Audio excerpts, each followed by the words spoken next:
He's a master chef, but I'm not going to give you any more information. Tell us about yourself. Sure. How you doing today? My name is Michael R. Thrash the First. I'm a world certified master chef. Ready for this list? I'm also a certified executive chef, certified culinary educator, certified culinary administrator, certified research chef, pro chef level 2 certified from the Culinary Institute of America. I'm a certified dietary manager, and that's about it. So.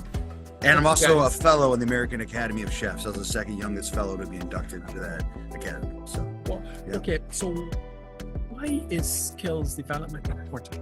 Skills development is very, very important. Starting at a young age, it's instilling a lot of things. And I even look back upon my childhood. So I grew up in a city called Rochester, New York in the United States. Okay. And it's in western New York State, up on the real cold areas by Lake Ontario near the border of Canada. And I was a vocational student in high school for culinary arts. And my junior year and senior year, so that's 11th and 12th grade, I spent half my day actually in culinary classes.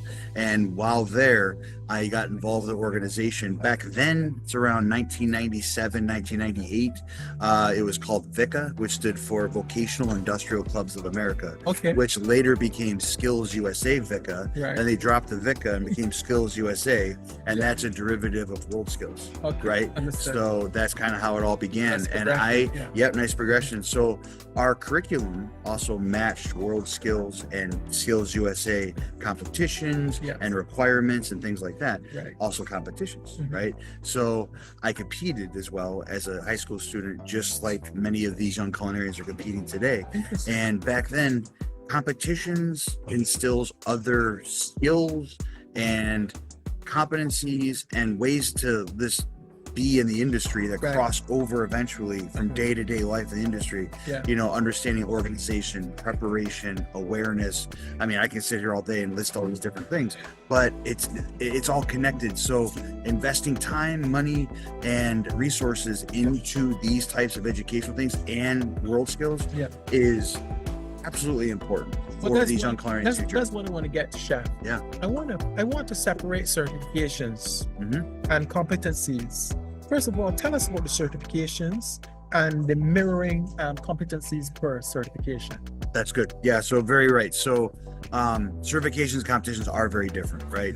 And they're different approach and they're different results. So just like you mentioned, the word competencies. So certification exams are exactly that. They're competency based. They're very black and white. They're very straightforward. Right. A candidate can identify very easily to prepare for one of these exams. And typically there's a written exam as well as a practical examination. Oh, okay. So we're here today from representing the American Culinary Federation, the ACF, and I'm an approved culinary evaluator for the ACF. So I can administer written and practical exams, proctor both, but we have to have a team of 3. So within that exam, there are competencies that list basic cooking fundamentals, that list all the things involved with safety, sanitation, professionalism, their attire, their cleanliness, organization, timeliness, use of the product, creativity, presentation, all the things that involve with food, right? And we evaluate that. And based on the set standard of fundamentals and the things that they learn, the things that have been around and have developed for hundreds of years from all different cultures around the world, we all find scientific and the median way to make sauces and dressings and cakes and pies and all these different things, right? So, and chefs share that around the world. And then you flip the coin to competitions where you're still taking fundamentals, you're taking the food, but it's much more derivative towards creativity. It's much more derivative towards wow factor and how much technique can they fit on that plate. So is the ACF the gold standard?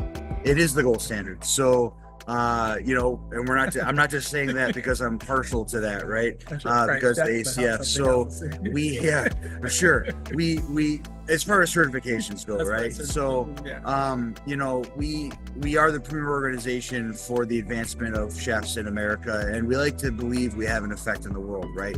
So There's an organization called the World Association of Chef Societies, or Okay. WACS, WACS, and they have certifications as well. Right. The American Culinary Federation is the only chef organization in the world that has reciprocal certifications with that organization. Okay, you have to repeat that for the. It's the Yes. only chef association in the world that has reciprocal certification, meaning as a certified executive chef Yeah. in the ACF, I've followed all the criteria and climbed that ladder and proven my worth and taken the testing, but more importantly, had the educational work experience and all the requirements to be eligible for those tests.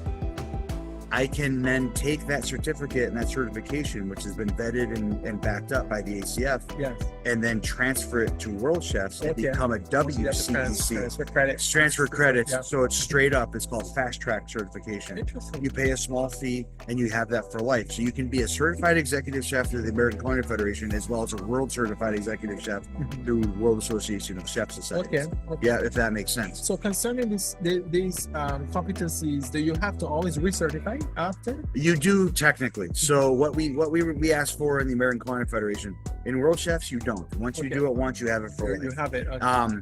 And then with the American Culinary Federation, you don't have to take tests again. Okay. You just have to submit what is called continuing education hours, or CEHs. Okay. Every 5 years. Well, Right. take that back. For the certified culinarian level, which these culinarians are doing today, it's a lower, second lowest certification that we have in the organization. Okay. They have every 3 years, they have to submit a certain amount of hours. I believe it's 24 or 25 hours every 5 years, 3 years. Right. For any other that are above that, it's every 5 years. Yeah. So, for example, I have 3 certifications on my chest through the ACF. So for the first one, CEC, I have to submit 80 hours. Okay. And then the second one, I have to submit 40 hours. Okay. That means 120. And then the Understood. third one is another 20. So every hours, 5 years, I have to submit 140 hours total Wow. to recertify. The purpose of that is we want to stay relevant. Right. We want to not Understood. stay Yeah, stagnant. yeah, We have this certification, but you may have been certified 20 years ago, and you just put your head down and put the blinders on, as Yeah, we say, yeah, and understood. you're not up on the modern food techniques and the trends yeah, and the yeah. new equipment and all these types of things, right? So it's really good to stay relevant in our industry and uphold those credentials, and they move along through time. So what's the difference between yourself and the next chef here? Oh, so This other I mean, master chef. besides being stunningly better looking than him, Says he's you better know, looking. after that would be, there isn't much, right? That'd be So good, much bigger. Yeah, he said that. I got a heckler. It's good. It's fine. Fair enough. Touche. No, I mean, really, believe it or not, there isn't much. So Yeah. the wonderful thing about our craft Right. and wearing this jacket Mhm. is we have such deep mutual respect for each other, right? And we all know that we don't know everything. Even though sometimes chefs may act that way, Yeah. the really good ones are humble and they're Yes. open-minded, and we know we don't know everything. Yeah. There's an analogy that a chef taught me years ago, and we are probably one of the only, if not the only profession in the world where you can grow to be 1,000 years old and pass away and still not know everything about it. Wow. Right? Think about that. Yeah. It's mathematically impossible for any mathematician to equate Yeah. how many dishes you can make in the world. Mathematically. Think about it. Think of all the ingredients. Think of all the cooking methods. Think of all the types of cuisines and spice mixtures and things. You can't. Why is you this? can't. Because something different comes from each person who's actually interpreting the dish. Exactly, but it's almost endless as long as you master fundamentals. So I use vinaigrette. Okay. Making a vinaigrette is an example, right? Yeah, A that's vinaigrette, Brazilian, actually. right? Yeah. So a Yeah. vinaigrette is 3 parts fat, Yeah. 2 parts sour, 1 part sweet. Right. Right? No matter where you are on the planet, Understood.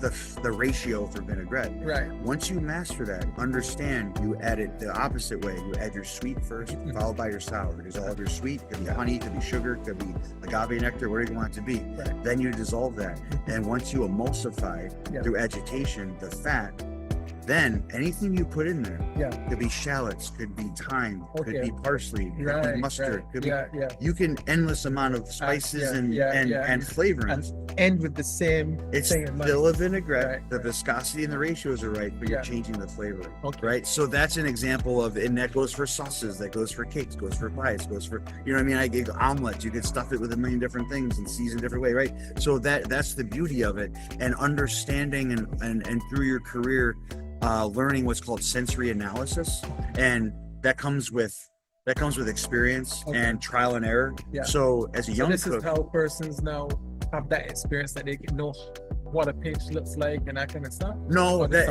It's actually more understanding how to develop taste and flavor in food. So as a young cook, what you're focused on is the fundamentals. You're focused on searing and grilling and poaching and mixing and creaming and all these different things that you learn as a fundamental. But after that, then you take a basic classic recipe and make it your own by exchanging ingredients, adding ingredients, changing the ratios and the percentages, then developing new flavors. See what I mean? Yeah. So when you go to a restaurant and you stand outside and you look at this beautiful menu and it has the recipe or the menu description of the dish, the chef has created a flavor that when you take a little bit of everything on the plate and eat it, that's the new flavor experience that he or she has created for you, right? Yeah. So the old adage when you can hear the chef in him, guys. The old adage when you go in and change the chef's dish, they get a little offended. Yeah, that's the reason why. We really aren't. You're a welcome guest in our establishment, but when you take everything out of it and add ranch dressing on the side, we take a little hit to it, right? Because you're just being picky and you're changing it. But trust the chef. Unless you're allergic or have a huge dislike for one of those ingredients, take it away. That's fine. But don't rewrite the dish, right? So, but what I'm trying to say is developing that skill over time and through the years to be able to create something that's truly being a chef, and you reach that level. And you've just heard from Master Chef. Just give them your credentials once again, your name, and end with something in Portuguese. Geez. I only know a couple words. I can speak more Spanish. So Michael Thrash, World Certified Master Chef, Certified Executive Chef, Certified Culinary Educator, Certified Culinary Administrator, Fellow in the American Academy of Chefs, Certified Research Chef, and Pro Chef Level 2 Certified Dietary Manager. What I always try to say is learn something every day from everyone around you, no matter if they're below you, above you, beside you. I am open-minded. I learn stuff from my dishwashers every day. I learn stuff from my customers. I learn stuff from my cooks. I learn stuff from the bus driver. I learn stuff from everybody. And be open-minded, and everything is applicable to something else. Muchas gracias, amigos. Hasta la mañana. Obrigado. Okay, it's a pleasure. It's really a pleasure talking with you and networking, and thanks for having me. All right. You're welcome. Thank you so much. On to the next chef. Yes. On to the next chef. That's right. All right. I'm just making sure you get your ketchup. That's right. Ketchup and ranch dressing. There you go. All right. So.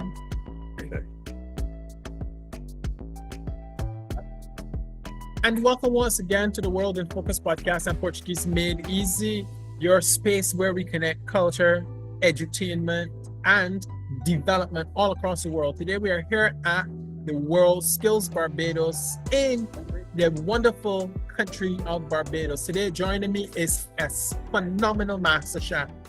He took off his hat so that he doesn't have to talk about his years of experience, but we're going to get into that shortly. Tell us about yourself. First of all, welcome. Man. Well, welcome, and thank you for being invited to be on your program. So, where do I come from? Well, very humble beginnings. Dropped off in an orphanage. Wow. And grew through the foster care system. Okay. Eventually, obviously, I ended up with my birth father, and that all happened in Switzerland. So even there, it happens, right?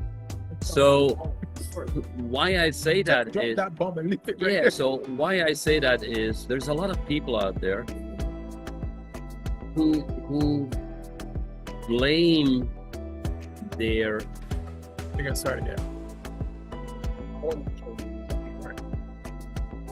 And welcome back to the World in Focus podcast and Portuguese Made Easy. I'm Professor Sir Dr. Indonesia and cultural diplomat for Indonesia, the Solo Surakarta Hadiningrat Sultanate of Indonesia. And today we are at World SKILLS Barbados, an event taking place here looking at what our youths are doing. And today I have the opportunity to speak to an amazing chef, a master chef. I'll let him tell you about himself. All right. Well, good morning, and thanks for letting me be on this program. So, I'm Chef Deuce, as most people call me. I'll tell you a little bit later that is something that I use in other places.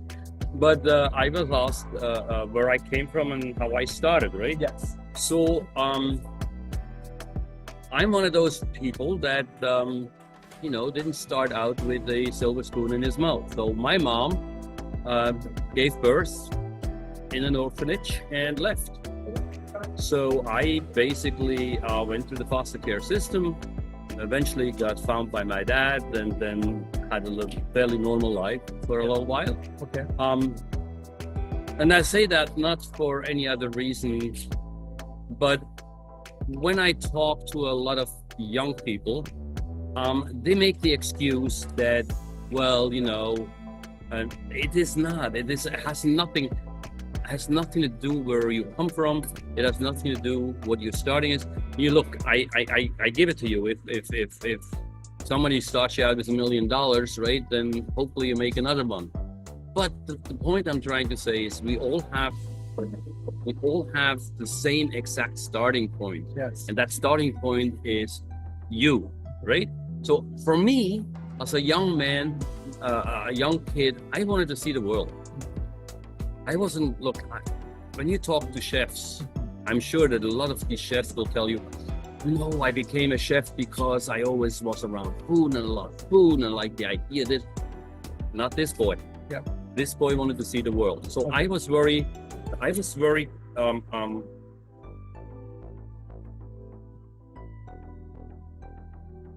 trying to find a word. Oh, let's not find a word. Yeah. I was the kid that really wanted to manipulate my own world to see Okay. what I wanted to do. So Okay. I'm in Switzerland, so I have some choices.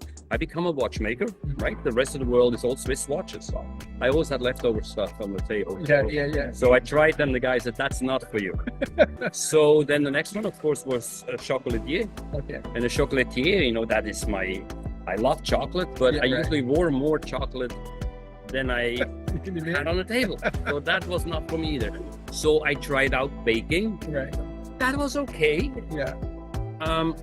But then culinary kind of had more opportunities. Okay. Right? So in Europe, when you go to work, they usually give you a plane ticket or a train ticket or a bus ticket, and you Yeah. go to a hotel, which then has employee quarters. So you have staff quarters, you get a bed, and you get your food, and you go to work. So you don't have to have anything else but a small backpack, and that's it. And that was for me.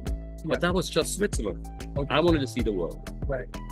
So culinary is what eventually ended up for me to be the vehicle to see the world. Wow. So, Okay. I started out in Europe. I worked in London, met my wife there. I moved to Bermuda. Eventually, reeled her into Bermuda as well. Right. We went to the States. Okay. Was in the Far East for a moment. Eventually ended up in the Virgin Islands. I reared my kids there, and I'm still there In the Virgin Islands. in the Virgin Islands, right? Yeah. So, and I said before, chef, I am not a chef today by my incoming profession. I'm a chef by what I am. Now, Okay. when you heard Michael before, his allocates of titles. Yeah. Understood. Equally. Yeah. I'm not going to Understood. repeat them all. Yeah. Yeah. And on top of that, a whole bunch of academics. Right. Okay. That one that ends with a P. We leave that alone too. Because I don't use them. And the Understood. reason is that whenever I sign a check or my name, it is Chef Deuce. That's what I started it. with, Yeah. and I'm still there. Understood. Although today I am working for the Virgin Islands government. Yeah. I'm the executive director for Career Technical Education Board in the Virgin Islands.